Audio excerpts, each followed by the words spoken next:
everybody. It's Jeff Weaver again, and welcome back to week 3 of our spring training challenge. We are halfway through, and I am so excited to give you another topic that you can use to help improve your performance here in the off season as we get ready and go into summer.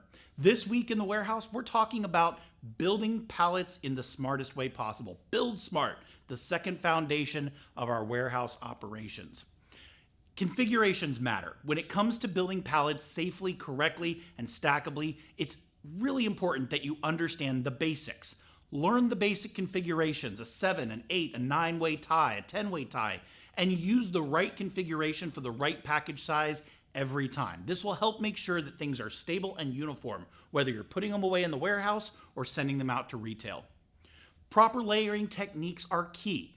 Make sure that when you use a 7-way tie, it has a 3/4 split and rotates 180 degrees each layer.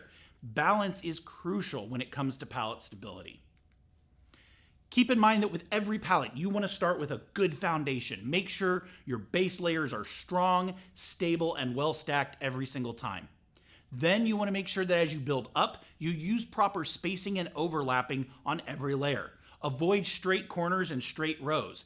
Turn it 90 degrees every time to make sure that cases are built strong.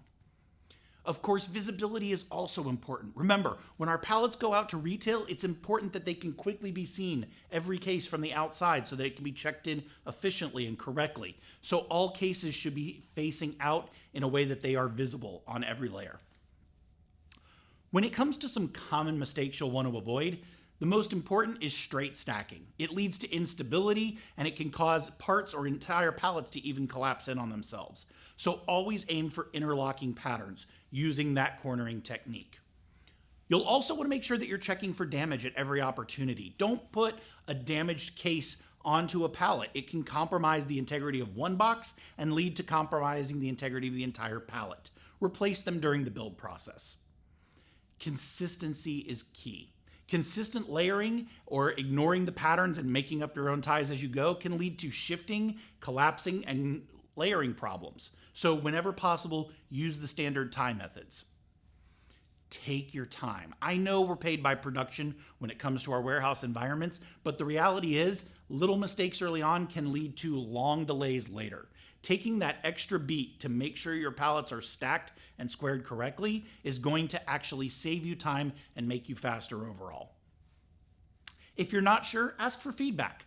You've got your quality control, you've got your supervisors and team leads on the floor. They can help make sure that you're seeing it from that big picture, full pallet perspective. And of course, constantly be working on improvement. Remember, your quality score is essential to your bonuses, and you want to make sure that you're keeping your numbers high at all times. Asking for feedback and making sure that you know what you're doing and can be doing better is a huge part of that off-season training that will get you ready for prime time. Good luck in week 3, and we'll see you as you round home base.